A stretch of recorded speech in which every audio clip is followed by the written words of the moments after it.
na BBC ke fatan kun wayi gari lafiya a shirinmu na karfe 6:30 agogon Najeriya da Nijar, 5:30 kenan agogon GMT da Ghana. To a cikin shirin namu na yanzu za ku ji cewa farashin ɗanyen mai ya fada a Laraban nan bayan da Iran ta sanar da Majalisar Ɗinkin Duniya cewa za ta ba wa jiragen ruwan kasuwanci damar wucewa ta mashigin Hormuz. Iran ɗin ta musanta rahotannin cewa tana tattaunawa da gwamnatin shugaban Amurka Donald Trump domin tsagaita wuta. Yayin da ya rage kwanaki kaɗan jam'iyyar APC mai mulki a Najeriya ta gudanar da babban taronta na ƙasa da za ta zaɓi shugabannin jam'iyyar na ƙasa, wasu daga cikin 'ya'yanta sun koka akan yadda aka hana su yin takara duk da cewa sun cika ƙa'ida. Muka biya 2.5 million muka zo zan jam'iyya muka ce to a bamu fom ɗin an fara kame-kame sai dai a juya kanin a juya kacan. Mun biya kuɗi nomination form bai shigo ba a samu a yi screening mata gagara. To kama ga wanda za ka yi magana da shi ba balle ya baka bayanin me ake ciki. Har wa yau a Najeriya za ku ji cewa hukumar zaben kasar INEC ta yi ƙarin bayani kan sabbin tanade-tanaden zaben kasar na 2027 da ke tafe. Yadda za su gudanar da zaɓukansu na cikin gida, batu na yin rijista na jam'iyyar siyasa, akwai kuma magana na yadda in jam'iyyun siyasa biyu ko uku suna so su haɗe.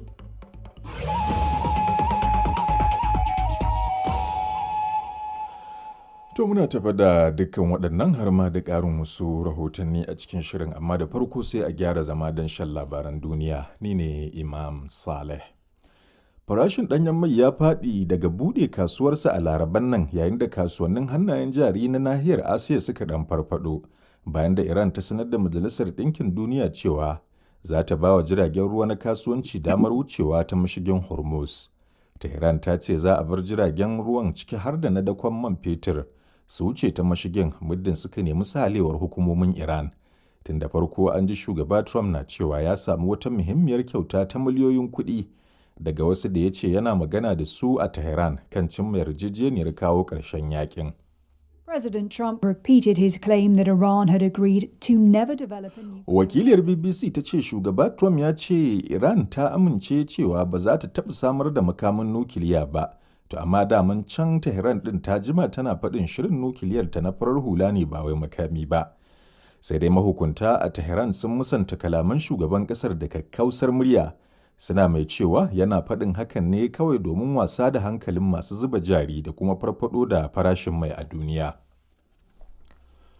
Hukumar sa ido kan ayyukan nukiliya ta Majalisar Ɗinkin Duniya ta ce Iran ta sanar da ita cewa wani makami mai linzami ya bugi wata tashar wutar nukiliya a birnin Bushehr da ke kudancin ƙasar. Shugaban hukumar Rafael Grossi ya sake jaddada kira da yin matuƙar taka tsantsan domin kaucewa haɗarin da ya shafi makamashin nukiliya. An ji karar fashe-fashe a gabashi da arewaci da kuma tsakiyar birnin Tehran a daren Talata, yayin da Isra'ila ta tabbatar da cewa ta kaddamar da sabbin hare-hare. Ana ta ɓangaren Iran ta ce ta harba makamai masu linzami zuwa Isra'ila da Kuwait da Jordan da kuma Bahrain.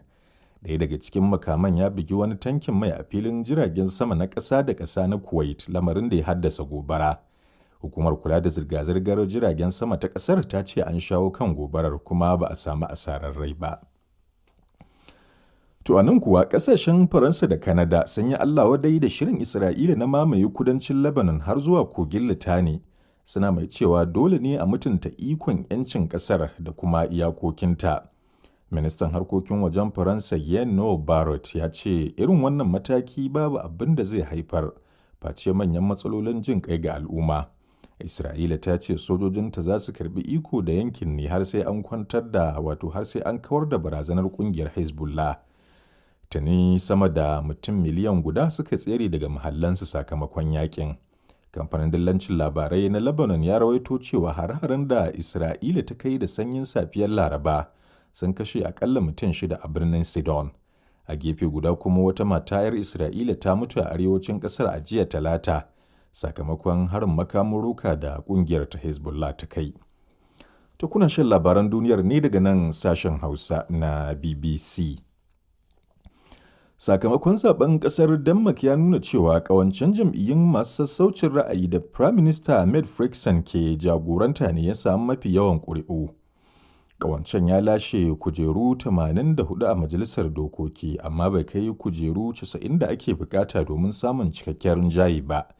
Jam'iyyar Firaministar ƙasar wato Social Democrats ta samu sakamako mafi muni tun daga shekara ta 1901, to amma duk da haka ita ce za ta jagoranci kafa gwamnatin gaman gambiza. Jeg er fortsat parat til at påtage mig ansvar som Danmarks statsminister. Ta ce a shirye nake na ci gaba da rike ragamar jagorancin Denmark har nan da shekaru 4, sai dai akwai jan aiki a gabanmu wajen kafa gwamnati. A ɗaya ɓangaren kuma jam'iyyun masu ra'ayin mazan jiya sun samu kujeru 77 na zaben da aka yi. Wani hari da Ukraine ta kai ta hanyar amfani da jirage marasa matuƙa ya haddasa gobara a wata babbar tashar jiragen ruwa da ke tekun Baltic a arewa maso yammacin Rasha.